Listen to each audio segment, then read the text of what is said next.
Pakai ini, anggap bonus tutup mulut. Madam Rania melempar gaun bekasnya ke wajah Siti untuk menutupi bau parfum pria lain yang menempel di tubuhnya. Siti dipaksa menjadi tameng zina, berbohong pada Tuan Karem bahwa mereka tidur sekamar padahal sang nyonya sedang bermesraan dengan selingkuhannya. Namun sepandai-pandainya bangkai ditutupi, baunya tercium juga. Kemurkaan sang suami meledak, bukan pada istrinya yang kabur, tapi pada Siti yang kini disandara dalam apartemen terkunci tanpa jalan keluar. Assalamualaikum warahmatullahi wabarakatuh. Selamat datang kembali di channel saya. Bagi Anda yang sudah subscribe channel ini, kami doakan semoga pintu rezeki Anda terbuka lebar, hutang piutang segera lunas, dan segala urusan dipermudah oleh Allah. Silahkan tulis amin ya robbal alamin di kolom komentar sebagai doa kita bersama.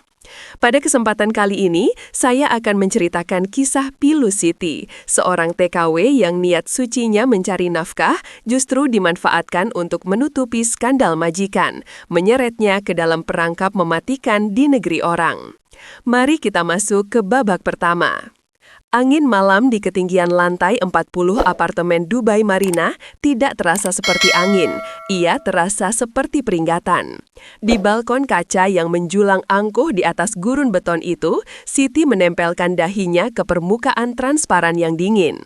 Di bawah sana, ribuan lampu mobil bergerak seperti aliran darah emas dalam nadi kota yang tidak pernah tidur. Sebuah pemandangan yang seharusnya indah, namun bagi Siti justru memicu rasa mual hebat di ulu hatinya.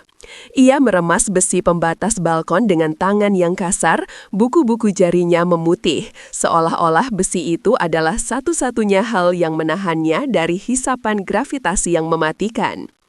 Tubuhnya yang hanya setinggi 155 cm tampak begitu kerdil ditelan kemegahan arsitektur pencakar langit ini. Ia merasa seperti semut yang tersesat di istana kaca. Udara di luar panas dan lembab, kontras dengan udara di dalam penthouse yang disetel pada suhu beku 18 derajat Celcius. Namun keringat dingin tetap mengalir di punggungnya yang tertutup seragam abu-abu lusuh. Siti mengangkat ponsel lamanya yang layarnya retak 1000, mencari satu baris sinyal yang timbul tenggelam. Wajah ibunya muncul di layar, pecah-pecah oleh piksel yang buruk dan koneksi lambat. "Siti, kamu sehat, Nduk? Wajahmu kok pucat?" Suara ibunya terdengar jauh, seolah datang dari planet lain. Siti menelan ludah, rasa pahit empedu tertahan di tenggorokan. Ia memaksakan sebuah senyum, menarik otot-otot pipinya yang kaku untuk membentuk topeng kebahagiaan. "Sehat, Bu. Di sini AC-nya dingin sekali, jadi kulit Siti pucat karena tidak kena matahari, bukan karena sakit," jawabnya berbohong dengan kelancaran yang menakutkan dirinya sendiri. "Ibu jangan lupa obatnya diminum ya, gaji Siti bulan depan cukup untuk tebus sertifikat tanah Bapak." Ia tidak menceritakan bagaimana Madam Rania tadi pagi melempar sepatu hak tinggi hanya karena kopi yang diseduhnya kurang panas. Ia tidak menceritakan bagaimana ia dilarang duduk di sofa. Pikiran Siti berpacu liar. "Kalau aku bilang yang sebenarnya, Bapak bisa stroke. Tahan Siti, ingat sawah, ingat utang." Ia menutup panggilan itu dengan cepat sebelum pertahanannya runtuh. Saat berbalik badan, ia melihat pantulan dirinya di pintu kaca geser. Seorang wanita kecil dengan jilbab biru dongker yang miring berdiri di tengah kemewahan yang bukan miliknya. Tampak seperti noda kotor di atas kain sutra putih.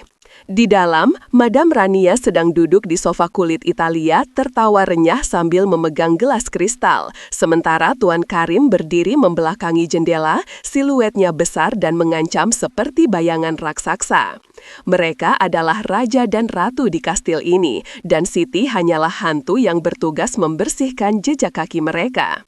Namun malam itu, saat Siti menatap mata tajam Tuan Karim yang tak sengaja bersirobok dengannya, ia merasakan sesuatu yang lebih mengerikan daripada sekedar menjadi pembantu. Ia merasa sedang diawasi, bukan sebagai manusia, melainkan sebagai saksi bisu yang suatu saat harus dilenyapkan. Aroma kulit samak yang mahal dan parfum mawar yang menyengat memenuhi lemari pakaian raksasa milik Madam Rania. Ruangan itu lebih besar dari rumah Siti di kampung, dipenuhi deretan tas bermerek dan gaun-gaun desainer yang digantung seperti mayat-mayat indah yang diawetkan. Siti berdiri mematung di tengah ruangan, tangannya saling meremas di depan dada, sementara Madam Rania berjalan memutarinya seperti predator mengitari mangsa.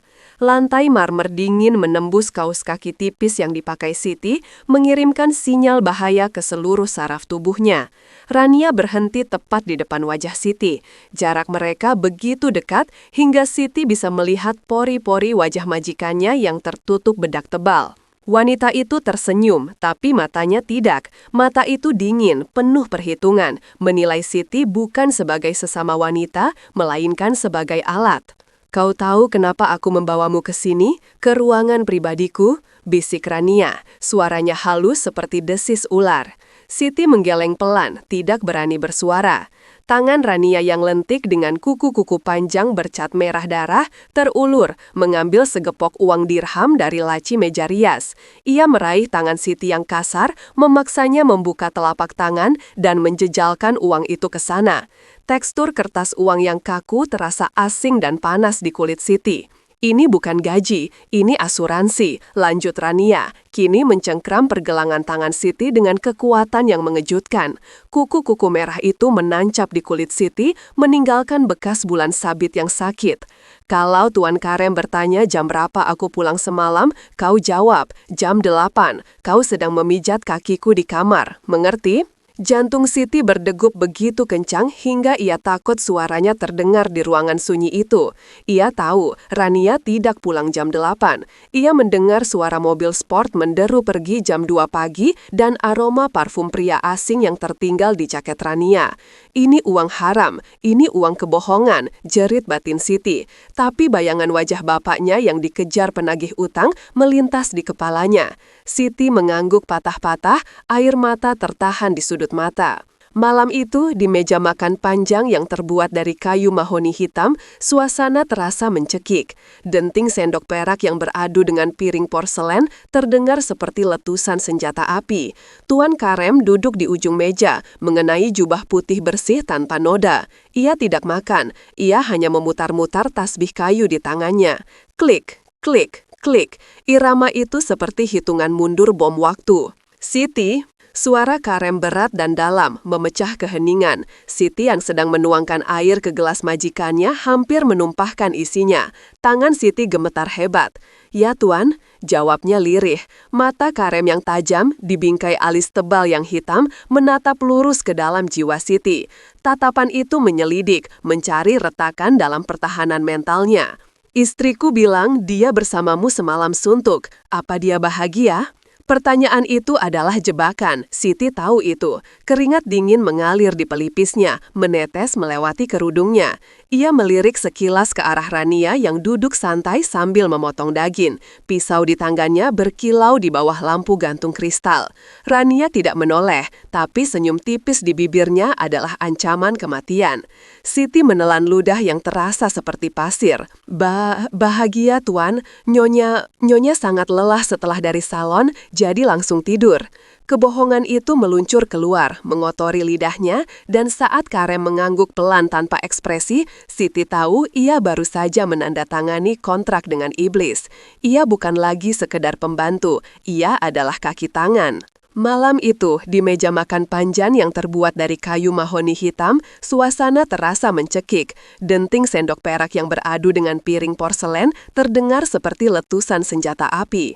Tuan Karem duduk di ujung meja, mengenai jubah putih bersih tanpa noda. Ia tidak makan, ia hanya memutar-mutar tasbih kayu di tangannya. Klik, klik, klik. Irama itu seperti hitungan mundur bom waktu. "Siti," suara Karem berat dan dalam memecah keheningan. Siti yang sedang menuangkan air ke gelas majikannya hampir menumpahkan isinya. Tangan Siti gemetar hebat. "Ya Tuan," jawabnya lirih. Mata Karem yang tajam, dibingkai alis tebal yang hitam, menatap lurus ke dalam jiwa Siti. Tatapan itu menyelidik, mencari retakan dalam pertahanan mentalnya. "Istriku bilang dia bersamamu semalam suntuk. Apa dia bahagia?" Pertanyaan itu adalah jebakan. Siti tahu itu. Keringat dingin mengalir di pelipisnya, menetes melewati kerudungnya. Ia melirik sekilas ke arah Rania yang duduk santai sambil memotong daging. Pisau di tangannya berkilau di bawah lampu gantung kristal. Rania tidak menoleh, tapi senyum tipis di bibirnya adalah ancaman kematian. Siti menelan ludah yang terasa seperti pasir. Bahagia, Tuan. Nyonya sangat lelah setelah dari salon, jadi langsung tidur. Kebohongan itu meluncur keluar, mengotori lidahnya, dan saat Karem mengangguk pelan tanpa ekspresi, Siti tahu ia baru saja menandatangani kontrak dengan Ibris. Ia bukan lagi sekedar pembantu, ia adalah kaki tangan. Bunyi itu akan menghantui mimpi buruk Siti seumur hidupnya. Bunyi bip elektronik yang panjang diikuti suara klik logam berat yang bergeser ke tempatnya. Kunci otomatis. Pintu baja apartemen yang tebal itu tertutup rapat, memisahkan Siti dari dunia luar, memisahkan hidup dari kematian. Semuanya terjadi begitu cepat. Teriakan-teriakan dalam bahasa Arab yang tidak ia pahami sepenuhnya. Suara barang pecah belah yang dibanting ke dinding, lalu suara pintu dibanting. Madam Rania telah pergi, melarikan diri dengan kekasih gelapnya setelah ketahuan, dan Tuan Karem dalam kemurkaan yang membutakan akal sehat mengejar istrinya dengan niat membunuh, meninggalkan apartemen itu terkunci rapat dari luar sebagai hukuman, atau mungkin karena ia lupa bahwa ada nyawa lain yang tertinggal di dalamnya. Sistem keamanan pintar apartemen diaktifkan ke mode isolasi total. Tirai-tirai tebal otomatis menutup jendela-jendela besar, mengubah siang yang terik menjadi malam abadi. Siti berlari ke arah pintu utama, memukul permukaannya yang dingin dan keras dengan kedua telapak tangannya. "Tuan, Tuan, saya masih di sini, Tuan!" Teriakannya memantul di dinding-dinding marmer yang dingin, kembali kepadanya sebagai ejekan. Tidak ada jawaban, tidak ada suara langkah kaki, hanya dengung halus dari mesin pendingin ruangan yang terus bekerja. Ironisnya, menjaga mayat calon penghuni tetap segar. Siti mencoba memutar gagang pintu, tapi benda itu terkunci mati. Panel kontrol di dinding berkedip merah. Akses ditolak. Kakinya lemah seketika. Ia merosot ke lantai, punggungnya menempel pada pintu yang tak bergeming itu. Nafasnya memburu, pendek-pendek dan cepat, seolah oksigen di ruangan seluas 200 meter persegi itu tiba-tiba habis dihisap vakum raksasa. 2 hari berlalu dalam keremangan yang menyesakan. Rasa lapar mulai menggerogoti perutnya seperti tikus yang mengerat dinding lambung. Tapi rasa hauslah yang membuatnya gila. Keran air di dapur mati. Sistem sentral apartemen pintar ini rupanya terhubung dengan mode keamanan tuannya. Siti merangkak menuju kulkas raksasa 2 pintu di dapur yang gelap. Cahaya lampu kulkas yang menyala saat dibuka menjadi satu-satunya sumber penerangan yang menyilaukan mata.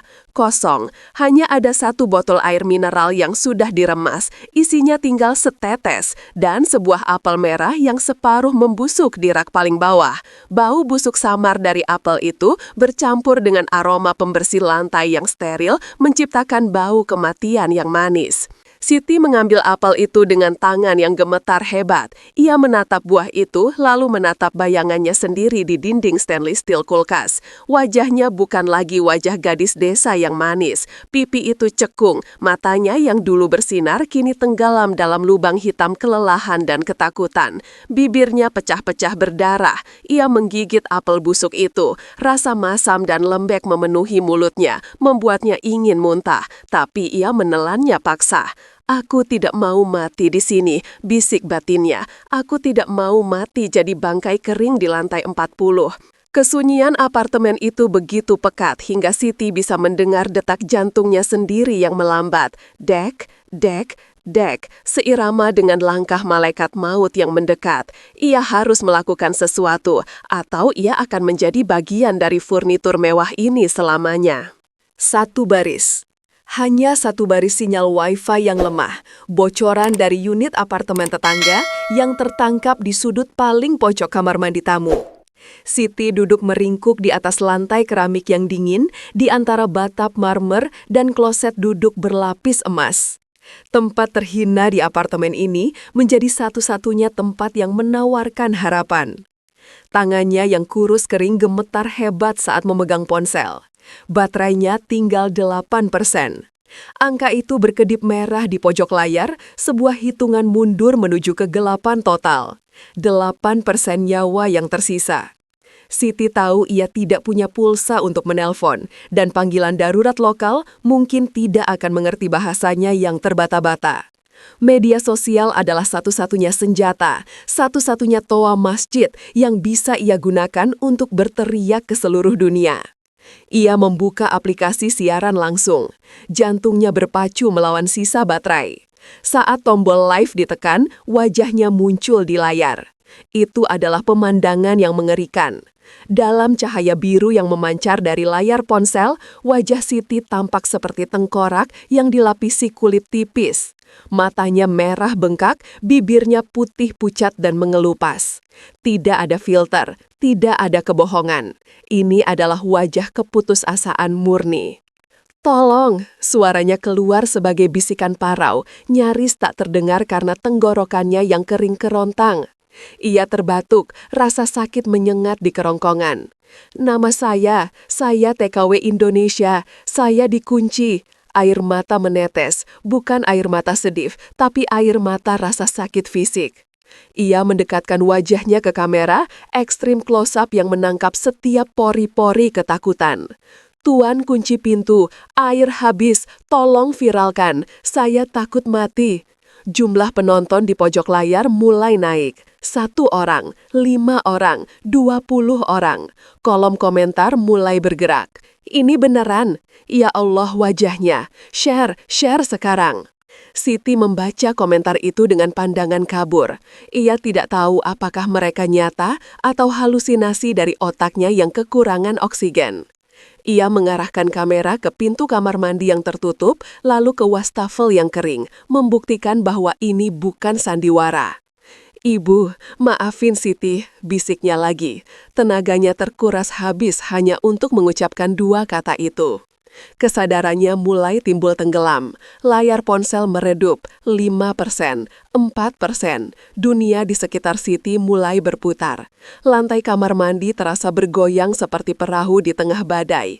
Ia merasa sangat kecil, sangat tidak berarti. Di seberang sana, di dunia maya, ribuan orang mungkin sedang menonton kematiannya secara real time, sebuah tontonan tragis di layar kaca mereka. Tapi bagi Siti, ini adalah akhir dari segalanya. Ia menyandarkan kepalanya ke dinding keramik. Ponsel itu terlepas dari genggamannya, jatuh ke lantai dengan suara kelak yang keras. Layarnya masih menyala, menampilkan langit-langit kamar mandi yang mewah, sementara suara napas Siti yang tersengal-sengal menjadi soundtrack horor bagi ratusan orang yang kini menonton dalam diam. Apakah bantuan akan datang sebelum baterai itu mati, atau apakah layar hitam itu akan menjadi nisan digitalnya? Siti memejamkan mata, dan kegelapan pun datang menjemput. Suara itu datang seperti ledakan bom. Brak! Diikuti suara pecahan kayu dan logam yang beradu. Siti tersentak dari ambang ketidaksadaran, jantungnya yang lemah melonjak kaget. Cahaya senter yang menyilaukan membelah kegelapan apartemen, menari-nari liar di dinding lorong seperti mata dewa yang marah. Suara langkah kaki sepatu bot berat berderap masuk, memecah kesunyian makam yang telah menyekapnya berhari-hari. "Police, clear the area!" Teriakan tegas dalam bahasa Inggris bergema. Siti ingin menjawab, ingin berteriak, "Saya di sini," tapi suaranya telah hilang ditelan dehidrasi. Ia hanya bisa menggerakkan jarinya, mengetuk lantai keramik kamar mandi dengan lemah. Tok, tok. Seorang petugas polisi berseragam hijau zaitun mendobrak pintu kamar mandi. Cahaya senter langsung menyorot wajah Siti yang terbaring meringkuk. Silau, sangat silau. Siti mengangkat tangannya untuk melindungi mata, gerakan refleks yang membuktikan ia masih hidup. Petugas itu segera berteriak memanggil para medis. Dalam hitungan detik, kerumunan orang asing mengerumuninya. Tangan-tangan bersarum karet menyentuh kulitnya. Jarum infus ditusukkan ke lengannya yang kurus. Siti tidak merasakan sakit. Ia hanya merasakan kelegaan yang begitu besar, hingga rasanya seperti banjir bandang yang menghanyutkan seluruh jiwanya. Saat Tandu mengangkat tubuh ringkihnya melewati ruang tamu mewah itu, Siti melihat pintu apartemen yang kini hancur berantakan. Pintu baja yang sombong itu telah kalah. Ia menangis, bukan tangisan histeris, tapi air mata bisu yang mengalir deras, membersihkan debu dan ketakutan dari wajahnya. 3 minggu kemudian, pemandangan beton dan kaca Dubai telah berganti. Di hadapan Siti, kini terhampar sawah hijau yang membentang luas di bawah kaki Gunung Ungaran, Kendal. Udara sore berbau tanah basah dan asap pembakaran jerami, aroma kehidupan yang sesungguhnya. Siti duduk di lincak bambu di teras rumah kayunya yang sederhana. Ia tidak lagi mengenakan seragam abu-abu yang membuatnya terlihat seperti hantu. Ia mengenakan daster batik berwarna cerah, merah dan kuning, warna keberanian dan kehangatan. Di tangannya ada segelas teh manis hangat yang uapnya mengepul lembut, membelai wajahnya yang mulai kembali berisi meski sorot matanya telah berubah selamanya.